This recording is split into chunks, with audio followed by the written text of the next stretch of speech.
أكبر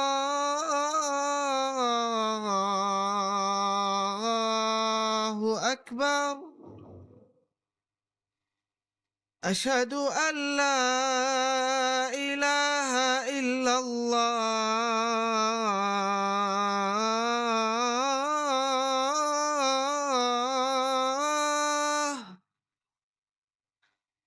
أشهد أن لا إله إلا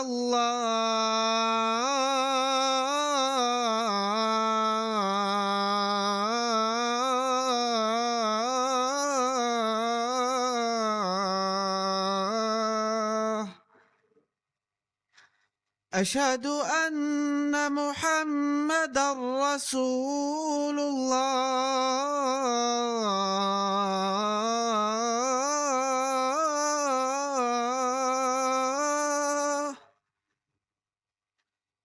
أشهد أن محمدا رسول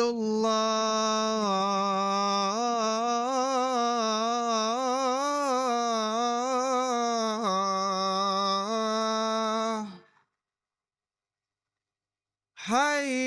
حي على الصلاة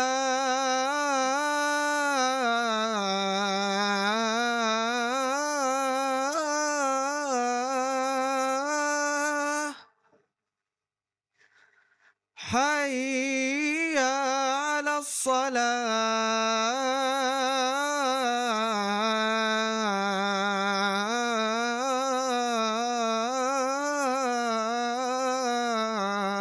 الصلاة حي على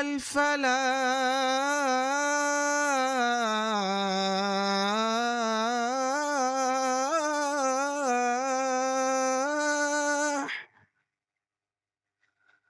حي على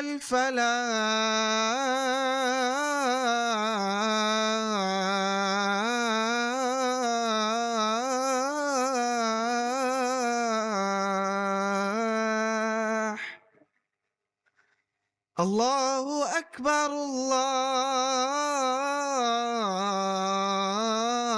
الله أكبر لا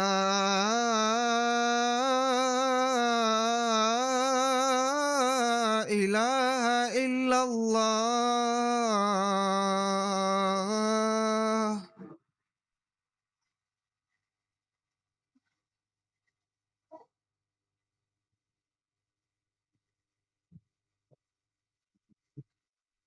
إن الحمد لله نحمده ونستعينه ونستغفره ونعوذ بالله من شرور أنفسنا ومن سيئات أعمالنا من يهده الله فلا مضل له ومن يضلل فلا هادي له وأشهد أن لا إله إلا الله وحده لا شريك له وأشهد أن محمدا عبده ورسوله يا أيها الذين آمنوا اتقوا الله حق تقاته ولا تموتن إلا وأنتم مسلمون أوصيكم ونفسي بتقوى الله فإن الله تعالى مع المتقين وبعد.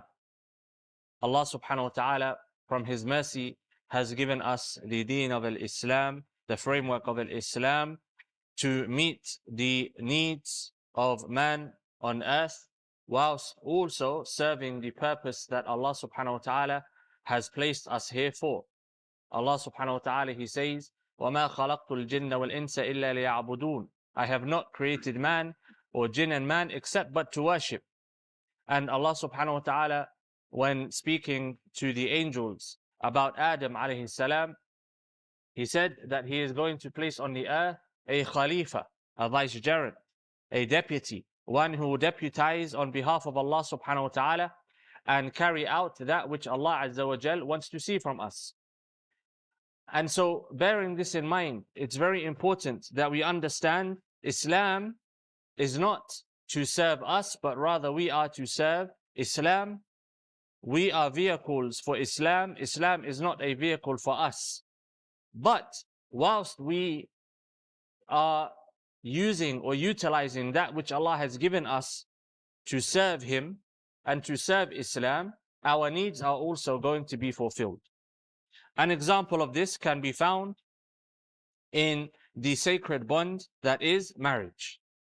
Allah subhanahu wa ta'ala has made permissible as zawaj, marriage, and in fact in Islam it is supposed to be easy. It is supposed to be easy. It is a simple process. It is a very simple process, and it does not need to be simplified any further. You have the guardian of the woman, the wali, 2 witnesses, and the one who is going to conduct the nikah.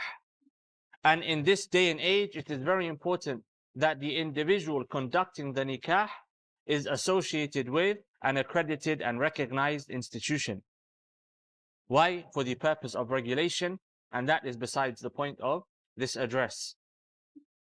But Allah subhanahu wa ta'ala has given us marriage. Why? Because a part of this life, a part of the test of worshipping Allah subhanahu wa ta'ala, a part of the test of serving the deen of Allah subhanahu wa ta'ala is regulation of desires. This is a part of the framework of Islam, is to regulate desires and to regulate society, to protect oneself from oneself, to protect society from oneself, and to protect oneself from others. And marriage is a key component to that. And so when we look at the purpose that marriage serves, number 1, protection of oneself from oneself, because when someone fornicates or commits sin, they are transgressing against themselves firstly and foremostly, and then protection of society from oneself, and protection of oneself from society, because society will tempt you, and you likewise can tempt society, and so on and so forth. So that's the first, it's a protection. The second, one of the maqasid of Islam, hifdhul nasal, the preservation of lineage. The preservation of lineage, where a person knows where they have come from. A person knows their father and their forefather and their forefather, etc., etc. But if you do not have the institution of marriage, what happens? You have a society of individuals that do not know their fathers. And of course, we have spoken on the topic of absent fathers so many times. And likewise, absent mothers, but more so absent fathers. Hifdhul nasal. The other purpose that the institution of marriage serves is tarbiyah. Tarbiyah, education. Education. And education requires the qualities of a man and the qualities of a woman. A woman will struggle to educate her children by herself. A man will struggle to educate his children by himself. It is a matrimony of 2. Allah has given each the qualities necessary to provide a stable environment for the nurturing and the education of children, which then serves to create individuals who will be beneficial to society. But when you have the breakdown of that institution, it impacts society, not only the individuals. When you have a community of households, the father is not present or the mother is not present, what happens? You see the impact of that on society. And there are so many statistics for us to go to that I'm not going to mention. But you can do the research yourselves. Mental health statistics, physical health statistics, criminal statistics, and so on and so forth. It all has a massive impact on the society, on the impact of the state of society. Why am I mentioning this? Because today, what is happening is the institution of marriage is now being used by members of our community and our society to serve one's pleasures rather than to serve the greater good that Islam sets out to serve. Marriage now has become a means of taking care of one's desires. Qada'u shahawat. And Islam is not about taking care of one's desires. Islam is not here to serve my desires, your desires, or the desires of man or woman in society. No. Islam is here to serve Allah subhanahu wa ta'ala. And so if I am going to use that which Allah has prescribed in Islam as a means of gratification for myself, gratification of my desires, then I am falling into the trap of corruption. The Prophet ﷺ, he advised young people who cannot get married to do what? To fast. Why? Because fasting helps in regulating one's desires. Fasting helps in regulating one's desires. And so if I cannot afford to get married, if I am not in a state where I have the capacity to get married, what should I do? Be patient and regulate myself and work towards acquiring the medium or the means of marriage, doing things properly and correctly. If I try to take shortcuts, what's going to happen? I'm going to end up harming myself and harming my community and harming society. And we are living in the day and age of shortcuts. Today is the day of shortcuts. We want quick food, or to use the term, fast food, fast knowledge, fast fame, fast wealth. Likewise, what else do we want? Fast gratification of pleasure, fast gratification of self.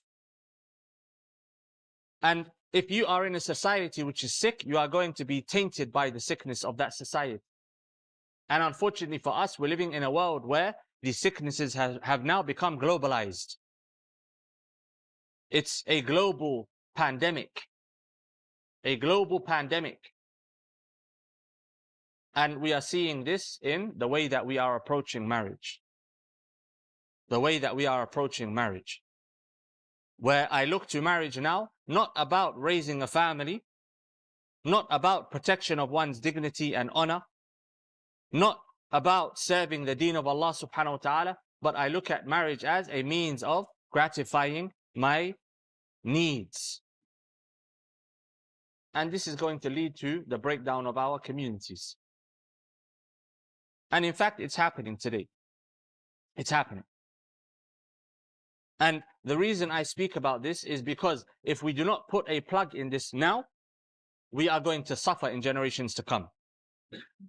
We are going to suffer in generations to come. Whether it's a secret marriage, whether it's a marriage which is a marriage of convenience, as some like to call it, where two individuals are giving up their rights. Why? So that they can fulfill their pleasure or the pleasure that they require, desires. This is the halalification of haram lifestyles that we've been speaking about. It's halalification of haram lifestyles. Marriage is bigger than this. Marriage is something which will have a direct impact on the state of society, the state of our ummah. And for the men, it's a very particular address. How do you expect people outside of our community to respect our women if we do not respect our women? How can I expect a man to respect my sister if I show no respect for his sister? How can I expect a man to show respect for my mother if I show no respect for his mother? It's hypocritical behavior. As has been said previously, am I going to cry about the women suffering in Palestine, in Sudan, and around the world, whilst I mistreat the women here in my own community? And this is what is happening. This is what is happening within our communities. And unfortunately, you have those who are allowing such behavior in the name of deen. In the name of deen. Opening the door to degeneracy in the name of deen. Degenerate behavior. Halalification of haram lifestyle. A halal affair. Halal affair. Where I have a second wife, a secret wife, and my wife doesn't know about it. Society doesn't know about it. A lot of the time, the father doesn't even know about it. What's that? That's called an affair. But you're halalifying it. Why? There were two witnesses, and there was someone to do the nikah. And in this instance, I'm following the Hanafi opinion that the wali doesn't need to know. So you're using the deen to serve what? to serve yourself. You're using the deen for your desires. Is that what the deen is? Is that how cheap the deen is? Allah subhanahu wa ta'ala, read through the Quran. Allah rebukes Banu Israel for what? For playing with the deen. Don't consume the fat. What do? Turn the fat into candles. Make wax out of it. Make oil out of it. This is playing with the deen. It's playing with the deen. And the Prophet ﷺ, he said, Kama tudin tudan. As you treat others, you will be treated. A hadith which some of the ulama say is weak, but they say the meaning is correct. Kama tudin tudan. As you treat others, you will be treated. Do not ask for respect for your women if you do not respect other women. Allah subhanahu wa ta'ala has given us methods, means, mediums of taking care of ourselves. And if I am married and I am in a healthy marriage and my needs are being satisfied and served, and yet I still want more, and I'm looking to conduct that more in a way which is not recognizable, i.e. it's secret and so on and so forth, then perhaps the problem is me. Perhaps the problem is the fact that I'm not lowering my gaze. Perhaps the problem is that there is a lack of regulation of desire. Imam al-Ghazali, rahimahullah, he instructs men not to become dependent upon intimacy with their spouses. He says that a man, even though he is able to be intimate with his spouse, should not be intimate as often as he can, i.e. he should not be intimate every day and so on and so forth. Why? So that he does not become dependent upon intimacy. Meaning, regulate yourself. And this is the conundrum of our day. It's halal, it's available, let me take it. Let me eat until I become healthy. Let me sleep around until I become unhealthy. Let me consume videos and clips and information online until my mind becomes unhealthy. Regulation of self. This is what the deen is. كُتِبَ عَلَيْكُمُ الصِّيَامِ كَمَا كُتِبَ عَلَى الَّذِينَ مِنْ قَبْلِكُمْ.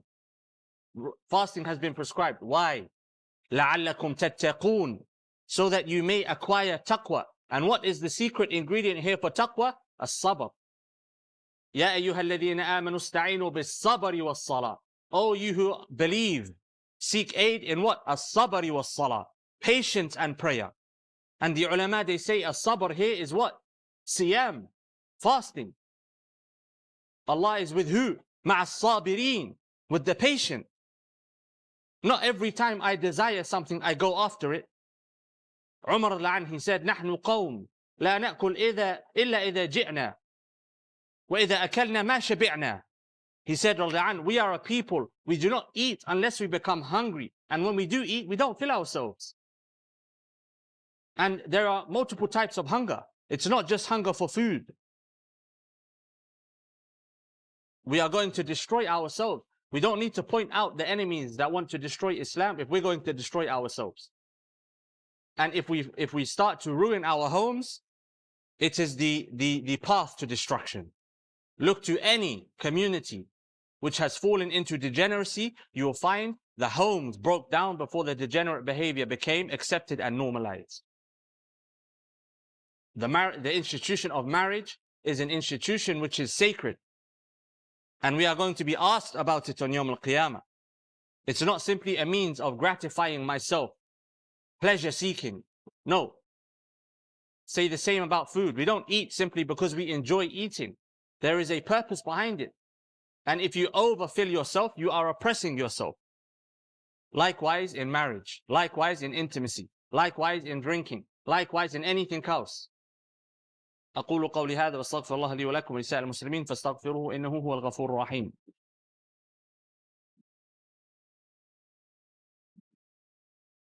الحمد لله وحده وصلوات ربي وسلامه على أشرف الأنبياء ومن تبعه وبعد. In this day and age, if you want to find a fatwa, you will find the fatwa that you're looking for. But it does not make it right. You want to find someone that will conduct your marriage, and a marriage which is not going to be recognized by many of the scholars, you will find someone if you're paying the right price. but it does not make it right. And on Yawm al-Qiyamah, you will stand in front of Allah subhanahu wa ta'ala. And on Yawm al-Qiyamah, you will be held accountable by Allah subhanahu wa ta'ala. Those who do not take care of their families. كَفَى لِلْمَرْءِ إِثْمًا أَن يُضَيِّعَ مَن يَقُودُ أو كما قال عليه الصلاة والسلام. It is sufficient enough of a sin for a person to go to the hellfire that he is negligent of those whom he is responsible for. The Prophet ﷺ, what did he say? استوصوا بالنساء خيرا. Treat your women folk well. Treat them correctly. الرجال قوامون على النساء. Allah subhanahu wa ta'ala has given the responsibility to men over women. And so if you are going to seek a shortcut, the easy way to gratification of yourself, pleasure seeking, then you are neglecting the responsibility Allah has given you. And you are contributing towards the problems that our ummah faces today. If you are married and you're globe-trotting and you have no relationship with your children, you are contributing to the problems of our community today. If you are disrespecting the women of Islam by not giving them the rights that Allah has given them, then you are contributing to the problems of our ummah today. Islam is not a set of rituals. Islam is not 5 daily prayers and zakah and fasting and that's it. No, Islam is a way of living. خيركم لأهلكم وأنا خيركم لأهلي أو كما قال عليه الصلاة والسلام. The best of you are those who are best to your families, and I am the best of you to my family. The Prophet ﷺ, he said. We have to address this issue, because if we do not, we are walking ourselves into a big massive hole. And brothers, this is directly for you. Do not complain about feminism in the Muslim community if we are going to be a contributing factor towards that feminism. What do you think a woman is going to be inclined towards if she is raised in a home where her father was absent, her mother is struggling to pay the bills, her mother is dealing with the mental deterioration that comes with running a family by yourself? What do you think that young girl is going to be inclined towards? What do you think women are going to be inclined towards when they're seeing men misusing and abusing their positions of power? We have to wake up and fix this issue and step up and be men. May Allah subhanahu wa ta'ala guide us and forgive us and allow us to be the men that we should be. اللهم صل على محمد وعلى آل محمد كما صليت على إبراهيم وعلى آل إبراهيم إنك حميد مجيد. وارض اللهم عن أبي بكر وعن عمر وعن عثمان وعن علي وعن سائر الصحابة أجمعين. اللهم تب علينا واعف عنا إنك أنت العفو الكريم. اللهم اهدنا، اللهم اجعلنا هداة مهتدين يا رب العالمين. اللهم انصر إخواننا في أنحاء العالم يا مجيب الدعوات. اللهم أعن إخواننا وأخواتنا في السودان وفي غزة وفلسطين وأنحاء العالم يا رب العالمين.